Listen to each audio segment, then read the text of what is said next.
12 годишна казна е награда за вакво најбрутално можно убиство во сообраќајот. Награда. При тоа, ако го обвинувам судот, ќе го кажам она што прв печаток ми влеа кога влегов. Родителите на Васо беа тотално релаксирани. Дали они ја знаеја казната? За разлика од претходното рочиште кога беа просто вкочанети.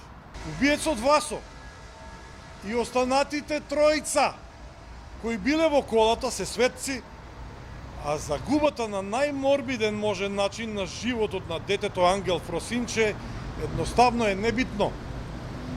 Животот одамна е докажано дека нема вредност токму според законите на оваа недржава.